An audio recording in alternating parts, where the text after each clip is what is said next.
बच्चों, आज हम बात करेंगे topic of nucleus. Important topics जो आज हम कवर करने वाले वो हैं साइज ऑफ द न्यूक्लियस, और मैं आपको इसमें बताऊंगा कंफ्यूजन क्या होती है। दूसरा जो टॉपिक हम पढ़ेंगे वो पढ़ेंगे the concept of binding energy. So these are the two main topics. Question आप देख सकते हैं, वो 7th क्वेश्चन लिखा हुआ है सामने आपके, उसको पहले पढ़ेंगे।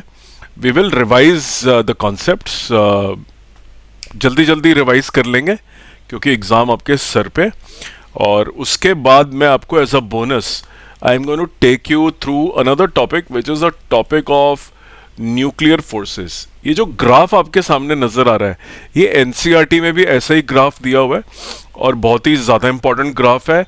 आपको ये पढ़ के जाना है और समझ के जाना है, क्योंकि रीजनिंग असर्शन का क्वेश्चन, केस स्टडी का क्वेश्चन और थ्योरेटिकल क्वेश्चंस इस ग्राफ के ऊपर जो न्यूक्लियर फोर्सेस के ऊपर आधारित है आने की बहुत बड़ी संभावना रहती है। बहुत सारे बच्चों को एक ग्राफ समझ में नहीं आता और वो इसको छोड़ के चले जाते हैं। तो हम न्यूक्लियर फोर्सेस को डिस्कस करेंगे as a bonus question today, but हमारा की एम्फोसिस आज रहेगा इस क्वेश्चन के ऊपर। तो आइए इस क्वेश्चन को पहले पढ़ लेते हैं। Given are two nucleus and I think this is isotope of hydrogen, right? जैसे ड्यूट्रियम होता है, I think this is tritium और ये हीलियम का है। Justify that these two nucleus have the same radius। तो याद रखिए, this question is not about Bohr radius. Bohr का जो रेडियस होता है वो इलेक्ट्रॉन के ऑर्बिट के बारे में होता है, राइट, जिसमें डिपेंडेंस होती है ऑर्बिट नंबर पे। This question is not about Bohr radius, but this is about the nuclear radius. Okay, so हमें जब न्यूक्लियर रेडियस का क्वेश्चन आता है सॉल्व करने के लिए, let's be very clear that the emphasis of the question is not the atomic number but the mass number, right? जो ये 3 है, बोहर के अंदर अगर आपको याद हो Z इंपॉर्टेंट होता है, लेकिन जब हम न्यूक्लियर रेडियस की बात करते हैं R की, देन A बिकम्स इंपॉर्टेंट। हमें जस्टिफाई करना है that these two have the same radius, right. आप देख सकते हैं कि the if the nucleus has a shape of a sphere and radius r, then the volume is given by this and therefore the radius is proportional to a, इसी फॉर्मूले से, right. देख लीजिए, radius is proportional to a raise to power 1/3।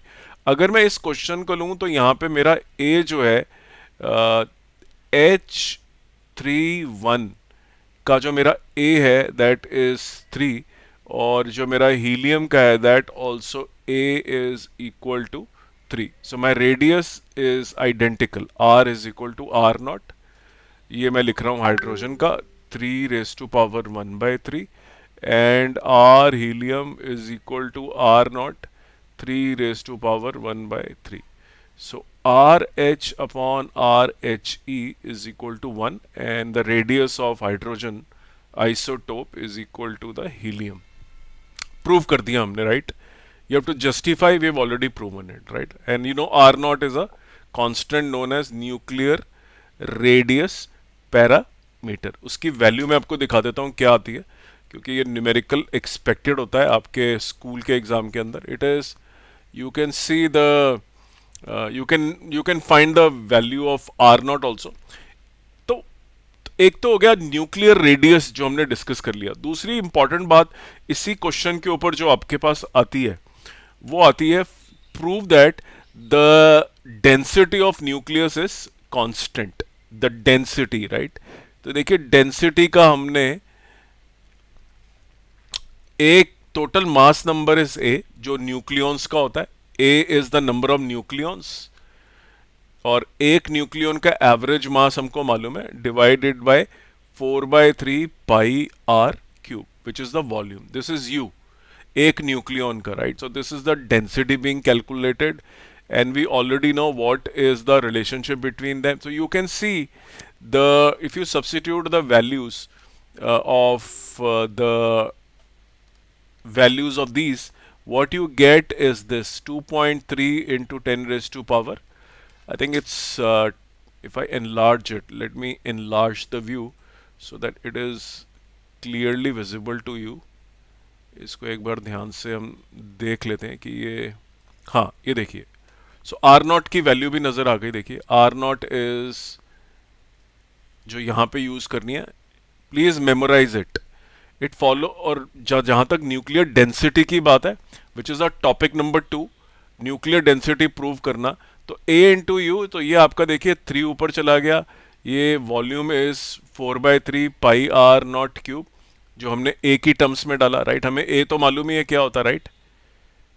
ए की value हमें मालूम चल गई, volume is given by 4/3 pi are cube, r की जगह ये डाल लिया हमने, तो ये बन गया 4/3 pi R, R naught cube A cancel हो गया, ये बच गया।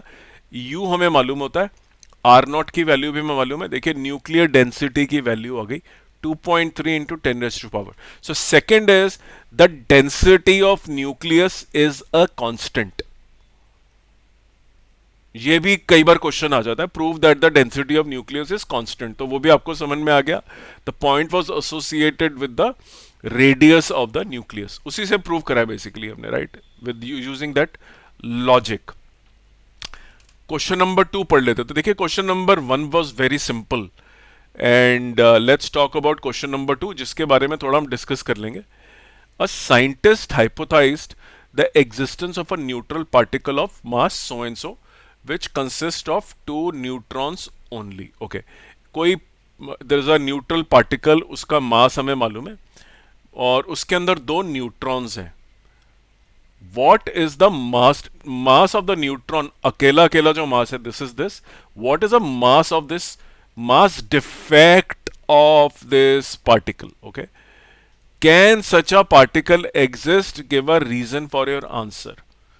पहली बात तो मास डिफेक्ट, बाइंडिंग एनर्जी और मास डिफेक्ट का सिग्निफिकेंस, कैसे वो हेल्प करता है डिसाइड करने में कि पार्टिकल एग्जिस्ट करता है कि नहीं करता है। एक क्विक रिवीजन कर लेते हैं, not a very difficult question, but still let's do a quick revision of the concept of mass defect and binding energy.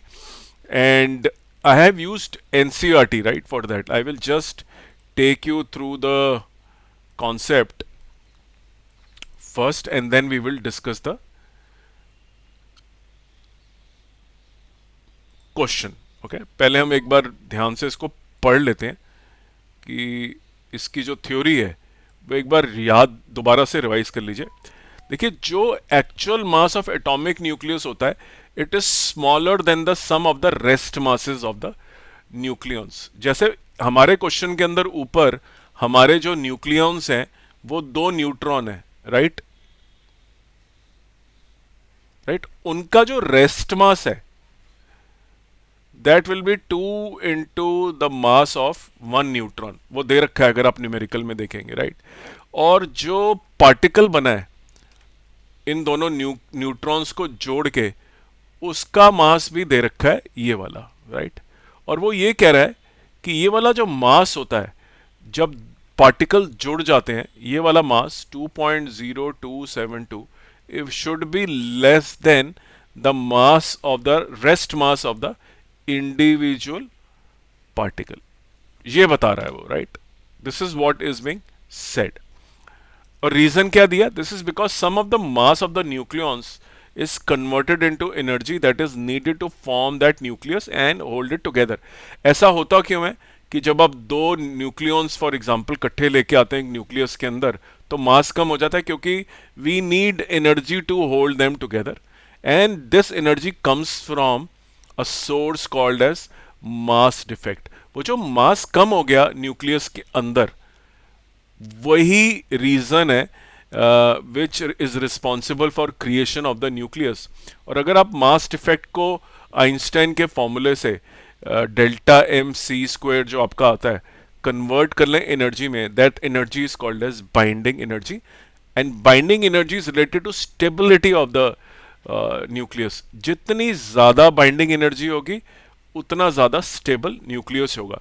कुछ दिन पहले मैंने एक क्वेश्चन करा था बाइंडिंग एनर्जी के ऊपर, बाइंडिंग एनर्जी एवरेज का ग्राफ बनाया था हमने, और उसके अंदर हमने फिशन, फ्यूजन और स्टेबिलिटी का एरिया ढूंढा था, रीजन थे, राइट। वो भी आपको पढ़ के जाना है, बहुत इंपॉर्टेंट है, बाइंडिंग एनर्जी का ग्राफ, एवरेज बाइंडिंग एनर्जी का। Okay, so now we know कि जो डिफरेंस होता है न्यूक्लियस के अंदर के मास का और स्टैंड अलोन अकेले अकेले रेस्ट मास का, that difference is called as mass defect. Nucleus के अंदर जाके थोड़ा मास कम हो जाता है, उसको मास डिफेक्ट बोलते हैं। उसको एनर्जी में कन्वर्ट करें तो बाइंडिंग एनर्जी होती है, right. Now, you can see that binding energy calculation is dependent on delta M is the mass defect multiplied by 931 million electron volts. Okay, so ये देखिए, ये रेस्ट मास ऑफ प्रोटॉन है, ये rest mass of electron है, ये rest mass of, अगर ये अकेले अकेले पड़े होते अलग अलग तो इनका मास हम इस फॉर्मूले से निकालते। When you bring them together in a nucleus, okay, the mass reduces, that mass is called as a measured mass। अब इनके स्टैंड अलोन मासेस को आप अगर सब्ट्रैक्ट करेंगे मेजर्ड जो न्यूक्लियस के अंदर मास है, और उसको अगर आप 931.15 से मल्टीप्लाई करेंगे, you will get the total binding energy. Okay, let's talk about it now. Let's take an example from NCERT. ये ऑक्सीजन का एग्जांपल है। ऑक्सीजन में 8 न्यूट्रॉन और 8 प्रोटॉन होते हैं। So mass of 8 neutrons is this.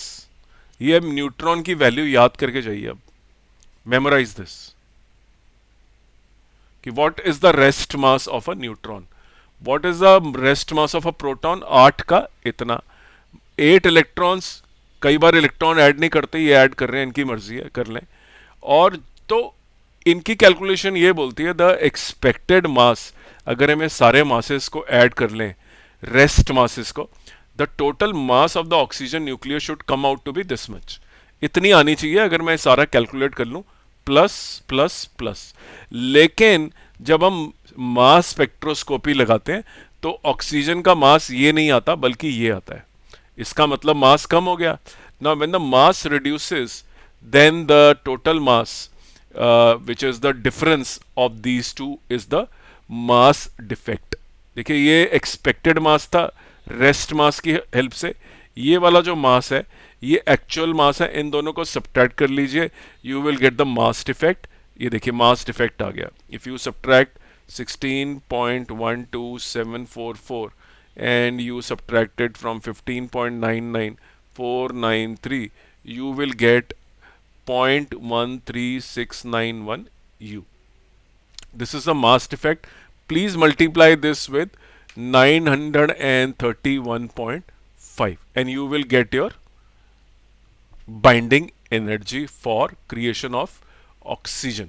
तो इतनी एनर्जी का लॉस हो जाता है, which is because of the loss of mass। Okay, what is the meaning of the mass defect?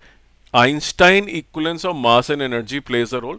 Since the mass of oxygen nucleus is less than the sum of masses of its constituents, the equivalent energy of the oxygen nucleus is less than the sum of equivalent energy of its constituent। तो जो energy अब oxygen के अंदर है of the nucleons, वो कम हो जाती है as compare to the energies of the individual proton, neutron and electron। okay, if you want to अगर आपने अभी ऑक्सीजन का एटम बना लिया, right, if you want to break it now, you have to supply the energy which is equal to its binding energy.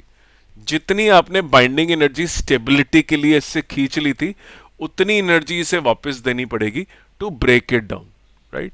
So I hope the concept of mass defect and calculation of binding energy is very clear। Please ensure that you memorize these। ये सब याद करके जाएं आप। Neutron का rest mass, proton का rest mass, electron का rest mass कैसे निकालते हैं, ये 931 से मल्टीप्लाई करना है। ये सारी बातें आपको बहुत क्लियरली पता होनी चाहिए। Okay, let's go to the question now. Okay, अगर हम ध्यान से देखें, so this actually if I calculate the rest mass of 2 neutrons, ये मेरे 2 न्यूट्रॉन्स हैं, इनका मैं रेस्ट मास कैलकुलेट कर लेता हूँ। So it is 1.0086 multiply by 2, 12, 17, 10, 2.0172। और देखिए न्यूट्रल पार्टिकल का मास है जो दोनों के जुड़ने के बाद बना है, दैट इज 2.072। जबकि जुड़ने के बाद मास को कम हो जाना चाहिए, वो बढ़ गया है। देखिए ये इंडिविजुअल मासेस हैं, रेस्ट मास, और ये है न्यूक्लियस वाला जब पार्टिकल बन गया। You can clearly see that this mass is coming out to be greater than, so the mass of the neutral particle is coming out to be greater than the sum of the rest masses। Neutron को जब हमने दो neutron को एक particle में convert करा, इस particle का जो मास है वो दोनों न्यूट्रॉन के मास से कम आना चाहिए था, बल्कि हुआ ये कि बढ़ गया है वो 2.0272, और individually the mass is coming out to be this much, 2.0172। Now this is very strange, mass बढ़ गया, ये तो मास डिफेक्ट नहीं था। मास डिफेक्ट में जब ये दोनों जुड़ेंगे और ये बनाएंगे तो इसका मास इससे कम होना चाहिए। Maybe this should have been 2.006, तो कम हो गया तो हम मान लेते। If the mass of the resultant particle जो ज्वाइन करने के बाद बना है is greater than the mass of the individual constituents, जैसे कि न्यूट्रॉन है, दैट इज नॉट पॉसिबल। तो हमारा आंसर है जी मास डिफेक्ट इसके अंदर नेगेटिव है, and I can definitely subtract these two, इन दोनों को मैं सब्ट्रैक्ट कर सकता हूँ, and I can say okay it is 2.0272, 2.0172, 001, so this is minus 0.0100 mass defect. Can such a particle exist? No, क्योंकि जो मास डिफेक्ट है वो पॉजिटिव आना चाहिए। ये तो मास बढ़ गया, which means the energy of the nucleus has increased further, तो ये तो बिल्कुल नहीं बनेगा ये। So our reasoning is very clear, the mass defect is negative, which means the energy of the nucleus created by these two neutrons is greater than the energy of the individual neutrons. So there is no reason for these two neutrons to stay together. ये तो बहुत unstable हो जाएगा। Mass defect अभी हमने पढ़ा था, उसका पर्पस था it tells you about stability of the nucleus. यहाँ तो स्टेबल रहेगा ही नहीं, और क्योंकि मास डिफेक्ट नेगेटिव है, mass defect should be positive, right. Mass defect निकालने का तरीका क्या है, जो बना पार्टिकल वो और जो इंडिविजुअल पार्टिकल है उनका मास, तो उन सब का जो इंडिविजुअल पार्टिकल का मास है उनका sum of individual particle minus the sum of the resultant particle, जो एटम बना सारे न्यूक्लियॉन्स को जब एक न्यूक्लियस के अंदर डाल दिया गया, जबकि this should be always greater than 0, whereas in our case it is coming out to be less than 0, negative. So stability तो बिल्कुल भी नहीं होगी because the mass defect is negative, the binding energy will be negative, which means the nucleus cannot be stable. ये nucleus neutron दोनों इकट्ठे रह नहीं सकते हैं। Very good question, and you can expect such questions in West Bengal JEE, you can expect such questions in JEE mains, NEET examination, very tricky type of question, और आपको सोचना पड़ता है वाकई में कि बाइंडिंग एनर्जी का कॉन्सेप्ट स्टेबिलिटी से लिंक्ड है। अगर ये बाइंडिंग एनर्जी अपने आप में ये जो है it is coming out to be negative, what does it mean? It means the nucleus will not be stable at all, right. तो उम्मीद करता हूँ ये आपको पसंद आया। मेरा ही चैनल है जिसके ऊपर एक्सप्लेनेशन देते हैं, यहाँ पे सिर्फ आंसर नहीं है। See answers are available on net, applications and all that, लेकिन कोई भी चैनल, कोई भी ऐप या कोई भी जो वेबसाइट है आपको एक्सप्लेनेशन नहीं देगा ऐसा हो क्यों रहा है। एक आंसर देखने से आपको कॉन्सेप्ट समझ में नहीं आएगा, लेकिन मेरे अगर आप वीडियोस देखेंगे तो आपको कॉन्सेप्चुअल क्लैरिटी हो जाएगी और आपको परमानेंटली याद हो जाएगा वो। अब एग्जाम आपके सर पे है, मेरे चैनल से आप बहुत सारा रिवीजन कर सकते हैं। 2500 से ज़्यादा वीडियो फिजिक्स, केमिस्ट्री, मैथ्स के इसके ऊपर अवेलेबल हैं और बढ़ते जाएंगे। आइए चलते हैं नेक्स्ट टॉपिक के ऊपर, which was a bonus topic I told you, which we have to discuss, the topic of nuclear force. The topic of nuclear force is also very closely linked. और ये बहुत सारे बच्चे, मैंने आपको पहले भी बोला, छोड़ के चले जाते हैं। इसको छोड़ना नहीं है, इसको पढ़ के जाना है। पहले डेफिनेशन देख लेते हैं न्यूक्लियर फोर्स की। The nuclear force is a force that is responsible for binding of protons and neutrons in an atomic nucleus. The nuclear force, तो जो फोर्स न्यूक्लियॉन्स के बीच में होती है, जैसे ये प्रोटॉन है, ये न्यूट्रॉन है, ये प्रोटॉन है, ये न्यूट्रॉन है, राइट? वैसे तो प्रोटॉन प्रोटॉन एक दूसरे को क्या करते हैं? रिपेल करते हैं, there is a coulombic repulsion. But उनके बीच में एक अट्रैक्टिव फोर्स भी होती है जिसको न्यूक्लियर फोर्स बोलते हैं। ये न्यूट्रॉन है, ये भी न्यूट्रॉन है, इन दोनों के बीच में भी अट्रैक्टिव फोर्स है। एक न्यूट्रॉन और एक प्रोटॉन के बीच में भी अट्रैक्टिव फोर्स होती है। So this there is a attractive force between the nucleons inside a nucleus. तो जो फोर्स होती है, जो बाइंड करके रखती है इन सबको एटॉमिक न्यूक्लियस के अंदर, उसको बोलते हैं हम न्यूक्लियर फोर्स। लेकिन न्यूक्लियर फोर्स का एक कैरेक्टर है। देखिए, nuclear force is powerfully attractive जब न्यूक्लियॉन्स जो है 1 फेम्टोमीटर तक होते हैं। अगर दो न्यूट्रॉन के बीच का डिस्टेंस 1 फेम्टोमीटर है तब तक तो अट्रैक्टिव है। लेकिन जैसे डिस्टेंस बड़ा हो जाएगा, मान लीजिए ये न्यूट्रॉन है, ये न्यूट्रॉन है, ये थोड़ा दूर हो गया अब जाके, तो इनके बीच में अब अट्रैक्टिव फोर्स नहीं रहेगी, it will actually become repulsive, sorry rapid. तो attractive force decreases to beyond about and becomes repulsive. बेटा अगर आप तो अट्रैक्टिव फोर्स ऑब्वियसली जैसे जैसे दूर हो जाएंगे कम हो जाएगी, लेकिन अगर आप 1 फेम्टोमीटर से कम कर देंगे डिस्टेंस, अब मैं न्यूट्रॉन्स को पास में ले आया हूं to less than point, then this force becomes repulsive, right? बहुत बड़ा सिग्निफिकेंस है। अगर रिपल्सिव फोर्स होए ना, तो ये सारे न्यूक्लियॉन्स तो क्रश होके एक ही इकट्ठे हो जाएंगे सारे एक जगह पे, राइट? तो density of the nucleus infinite हो जाएगी। अगर न्यूक्लियस के अंदर सिर्फ अट्रैक्टिव फोर्स है तो सारे न्यूक्लियॉन्स इकट्ठे होके एक जगह पे इकट्ठे हो जाएंगे। बट ऐसा नहीं है, क्योंकि न्यूक्लियस के अंदर 0.7 फेम्टोमीटर के बाद रिपल्सिव फोर्स भी आ जाती है। So the core of the nucleus is repulsive. Remember that. एक पर्टिकुलर डिस्टेंस तक न्यूक्लियर फोर्स अट्रैक्टिव रहती है, उससे कम डिस्टेंस पे न्यूक्लियॉन्स के बीच में फोर्स रिपल्सिव हो जाती है। और ऑब्वियसली अगर न्यूक्लियॉन्स के बीच में डिस्टेंस ज्यादा हो जाएगा, then the attractive force basically becomes negligible. तो हम बोलते हैं सैचुरेशन। और ये भी बोलते हैं कि the nuclear forces are short range forces. ये आपने वर्ड सुने होंगे। ये question give characteristics of nuclear forces आपको पता होना चाहिए। Why the nuclear forces don't result in a nucleus of infinite density. भाई अगर आपका सारा क्रश होके सारे न्यूक्लियॉन्स इकट्ठे ही हो गए क्योंकि अट्रैक्टिव फोर्स है, तो वॉल्यूम तो रहेगा ही नहीं, तो density should become infinite, because mass upon volume होती है, वॉल्यूम है ही नहीं, तो डेंसिटी विल बिकम इन्फिनिटी। लेकिन ऐसा होता नहीं है because of the presence of the repulsion also at a certain distance.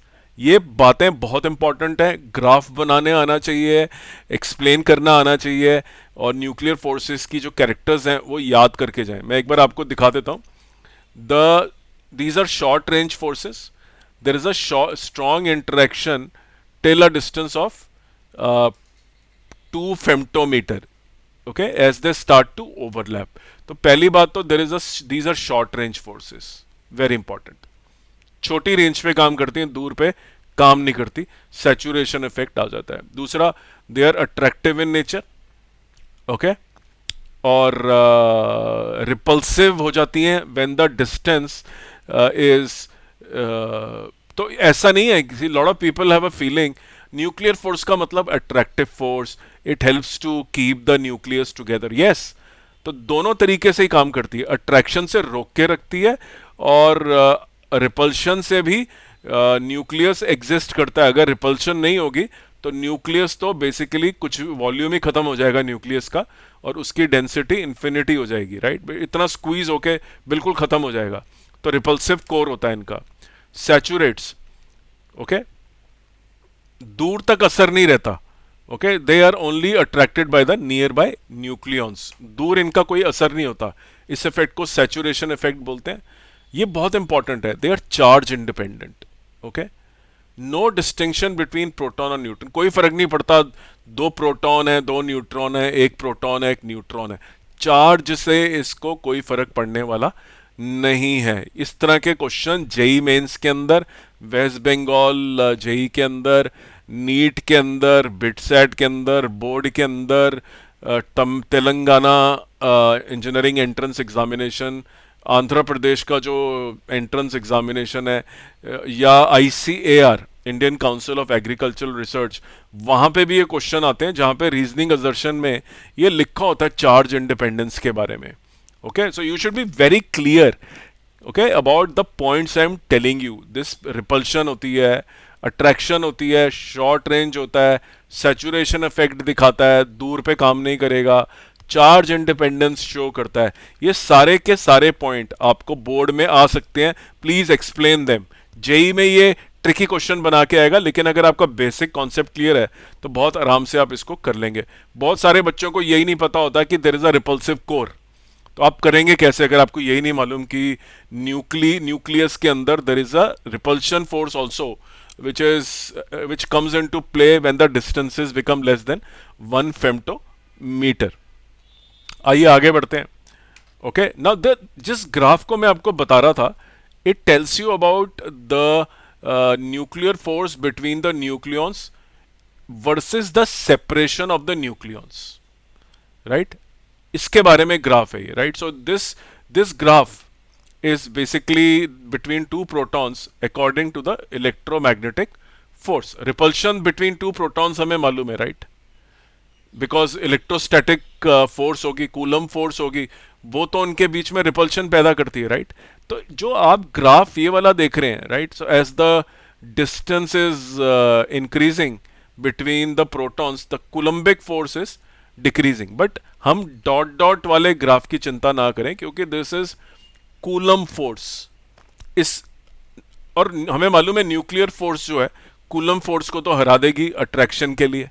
Coulomb force exist करती है तो प्रोटॉन एक दूसरे से दूर हो जाए, लेकिन प्रोटॉन्स के बीच में न्यूक्लियर फोर्स भी होती है, अट्रैक्टिव होती है। इसीलिए जो न्यूक्लियस है वो it doesn't break, it still stays there, because the nuclear forces are very powerful forces as compare to the electrostatic forces. आइए इस ग्राफ को स्टडी कर लेते हैं, समझ लेते हैं। देखिए, this is that point of 0.57 femtometre, जहां पे आप नोट करिए the force is coming out to be positive force.